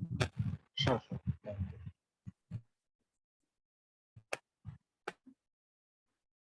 Snowflake is work based on top of any cloud or solely we can learn Snowflake. See, individually, you can find Snowflake jobs also. You can learn Snowflake, or else you can see. See this we have added because, like, say, for example, even today, the organizations, okay, so are employing data engineers, right? Okay, so even they're asking these kind of things, but again, it's not mandatory. Okay, you can either, like, say, for example, you might be working on Azure, AWS, whatever it is. Okay, so if you know this Snowflake, it is an added advantage. Individual also, you can find jobs here on Snowflake. Okay. Snowflake having a separate data storage, everything. Yes, yes. Internally, it is having no need for any other cloud storage or No, HDFS. see, in real time, Snowflake will be hosted on any of these cloud service platforms. Either it is Azure, whatever it is. Okay. It's just some kind of storage kind of medium, cloud storage kind of medium, Snowflake. Okay. Again, on top of that one, if at all you want to perform any other kind of analytics task or whatever it is, you will be using this Azure or AWS kind of cloud service providers. The cloud services already they have for cloud warehouses already. But the Snowflake also one of the cloud warehouse. What is that main difference? The normal cloud warehouse and the Snowflake warehouse. See, Snowflake is especially used in terms of cloud storage, especially. So cloud data warehousing platform, it is used. But again, if at all you see, there are, say for example, you're having some kind of data with you in Snowflake. Okay, so Snowflake data warehouse. Now you want to use that data, like say for example, in order to come up with any kind of prediction models. Again, you have to integrate it with either Azure or AWS or whatever it is. If it is in Azure, again, you work on the concept of Databricks. So that's how it works actually. Only for the normal storage kind of things, so maintaining such kind of things or analyzing within that kind of data warehousing, it is enough. But again, if at all you want to come up with any other kind of advanced analytics kind of activities, so again, definitely you might have to integrate it with Azure and some other kind of platforms here. Okay, thank you. Yeah. But time you are taking less now, 2 months only. See, 2 months, don't think that, okay. So, but again, see, the classes will run from Monday to Saturday, guys. Okay. So we'll be working on, 1.5 hours to 2 hours, a year. Okay. So you need not worry about that one. But see, if at all it requires more amount of time, so generally we'll be, so we'll try to have it. Okay. But placements and support. Placements after this, after the course completion, we'll be also having the placements. Okay. So I'll refer you, internally, within my organizations or anyways, wherever I have, okay. So I'll refer you. Again, I'll also help you, in getting placed, in any kind of Who organization. got a recently good package or any persons from our Recently, see, as you people know, okay, so recently there are no hirings as of now, but let me tell you, very soon they'll be getting hired. Okay, so once the hiring season starts, you can see good numbers will get placed, from our side. Okay, across the globe, it's the same situation, guys, right? Even in your companies also, there are no hirings, okay.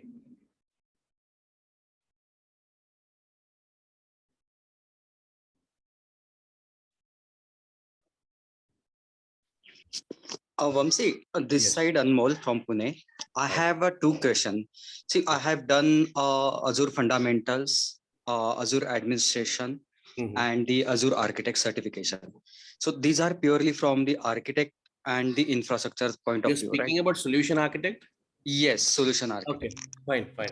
So this is purely from the infrastructure architect. So how this data engineer training will benefit for me? This one question. And another question is that, are you thinking about the weekend batches? Okay. Yeah. Fine. Okay. So let us take your first question now. Now you told you're already into some kind of solution architect kind of thing. So are you working into that role, or have you just completed your certification? Yeah, I have working in that role. Oh, that's very nice. Okay. So that means you already are very familiar with this Azure platform, right? Yes, correct. Okay. So now what you can do is, say for example, so this data scientist, data engineering and data analysts are some kind of specialized kind of certifications. Okay. So you're already into, solution kind of architect. Again, like, so for example, if you do this data engineering kind of certification, right? Again, it will be an added advantage or added feather in your cap itself. Okay. So you can scale to some kind of roles like chief data engineer or principal data engineering kind of roles, because already you are working on solution architect kind of role here. Okay. So organizations will not hire you on some kind of general developer kind of roles, but they will be giving you some kind of managing kind of roles like manager or some other kind of architect kind of roles. Okay, so because already you are an architect, right? So that is an advantage with you, and you can even demand whatever you want here. Okay, so because organizations even are very hunger in order to hire professionals like you. Okay, and again, coming to the second question, weekend batches, so it depends upon how many number of candidates we do have in weekends. Okay, so based on that one, we can form a batch. Okay, if there are at least certain amount number of candidates, right? We can. Correct. Why I'm looking for the data engineer, because I know there is a saturation for the migration and the infrastructure deployment role in the Azure. So everything is going towards the data bricks and the data warehouse. So my interest is towards that only. Yeah, exactly. That is why I hope. Others. I think. You got your answer, right? Okay. So the solution architect is selling. Okay. So there is some kind of saturation in this kind of roles here. Okay. So that is why now see everything. See, take any kind of roles here today. Okay. So everything is getting migrated onto Databricks or Synapse Analytics part here. Now, Synapse Analytics part, let me tell you guys, it is a very, very big competitor to your Azure, Amazon Redshift and even Google BigQuery. Okay. So it is one of the primary weapon or the primary reasons why Azure is also growth trend is increasing like anything in this data fields here actually. So if you can able to master these kind of concepts, and if you can able to perform some kind of implementations, okay, so if you can have certain experience in this kind of areas, right, definitely you can have a bright future, guys. Okay, so this will help you a lot. Okay, so now let me tell you, there is one kind of Cosmos DB kind of application, especially NoSQL kind of databases. This Cosmos DB application is used in real-time kind of applications like your web applications, some kind of e-commerce kind of applications where we give some kind of real-time recommendations to the users. Okay, in those kind of applications, Cosmos DB is used. Again, Microsoft is planning now. Okay, so in the near future, but again, you can see near future in the sense, at least in the next year, I don't know exact date or whatever it is. Okay, so they might, carve out a separate path on Cosmos DB kind of things here. Okay, so through which, so the big data kind of applications, and again, these professionals will be having lot of demand. Okay. Again, see, let me tell you, Azure Data Engineering with Snowflake, Azure Data Engineering with Big Data is a hot cake now in the market. Okay. So again, in the near future, so they are planning to release some separate path onto Cosmos DB, separate certification onto Cosmos DB. There again, your people will be having much more. Okay. So likewise, so you can have a very bright future, guys, by learning these kind of concepts here. Yeah, hi, Vamshi. Small question. Yeah. How your course is different from other institutes or other faculty schools? Okay, so first of all, basically, let me tell you, I do not want to compare myself to others. Okay, so everyone will be having their own uniqueness and individuality. Okay, so let me tell you, my way of teaching will be purely practical oriented. Okay, so like say for example, if I tell you certain concept, right, how it is used in real time, how it is implemented in real time. Okay, so that is the way of teaching. What I do. Okay. So with real-time concepts and some kind of scenarios, so that see, even if you like for example are deployed in real time tomorrow from the day one, you should be able to like say for example perform some kind of activities for such kind of concepts there. Okay, so that is what I do here action. And again, let me tell you, I do not want to compare with any other kind of thing. Okay, see, everyone will be having their own uniqueness, everyone will be having pros and cons here. Okay. Okay, thanks. Yeah. No, just not comparing, but yeah, that is what. Okay. Now again, see, I'm glad that you have asked this question, but again, see, let me come. Tell you in this way. Okay. But let me tell you, let me assure you, see, whatever the concepts I'll be teaching and what are the concepts will be, will be learning, right? Okay. I assure you, you'll be, I mean, you'll be getting a good knowledge in those kind of areas. I mean. Okay, thanks. Thank you. Yeah. Hello, sir. Yes. This course will cover entire end-to-end, right, sir? The idea of Databricks and Synapse. Yeah, of course. Yeah. And the things are that only. So,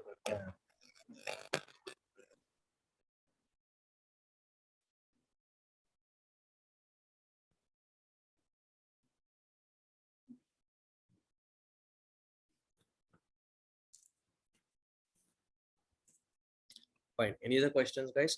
And Uday, coming to this one, okay, so as of now it is online. So offline also we can start. But again, as I told you, I mean, if there are enough candidates, I mean, we can even start offline also. But again, contact Sridhar, I mean, the admin. So we'll let you know about this one.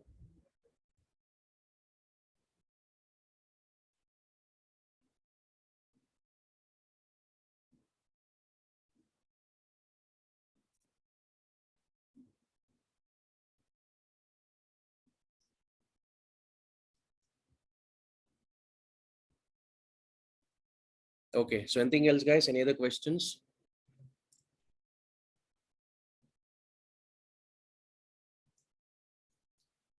Fine. So I hope, I mean, so you just at least got some awareness about this one. Okay. So the next session will be on Monday. So meet you on Monday. So where we'll be discussing about some further concepts. I mean, okay. Yeah, from Monday demos. No, Mondays will be like, say, for example, as I told you, we'll be learning about the data fundamentals there.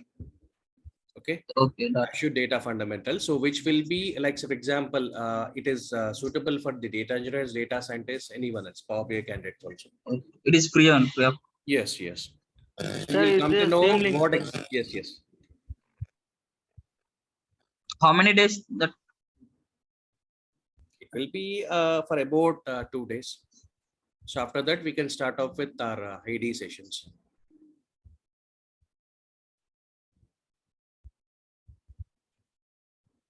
Link for that.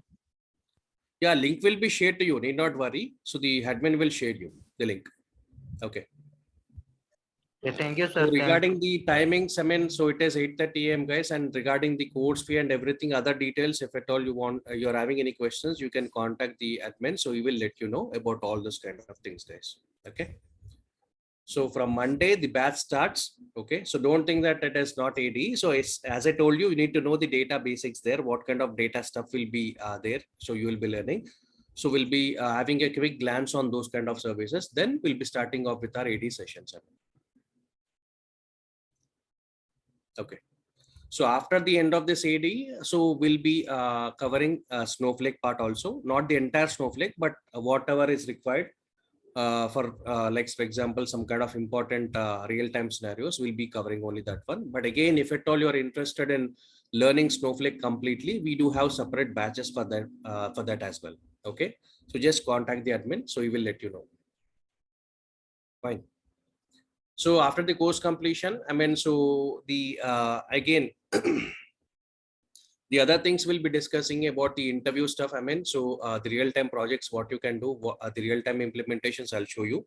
So even that you can showcase in your resumes also. And again, the kind of interview questions or the interview stuff, whatever is required, I'll help you out. I mean, again, coming to the certification part also, it's not mandatory, but if you have it, I mean, it's always all good because, I mean, any one of them can ask you, I mean, okay, so I mean, I'll also guide you, I mean, how you can clear those certification also. Okay. So these things, I mean, post completion of the course will be having.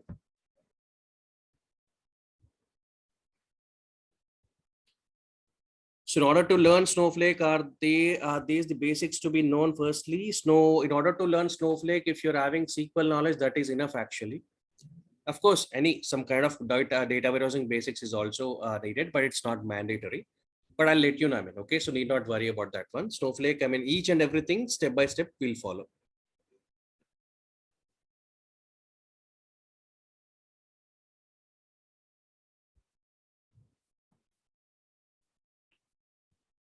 Fine. So anything else, guys?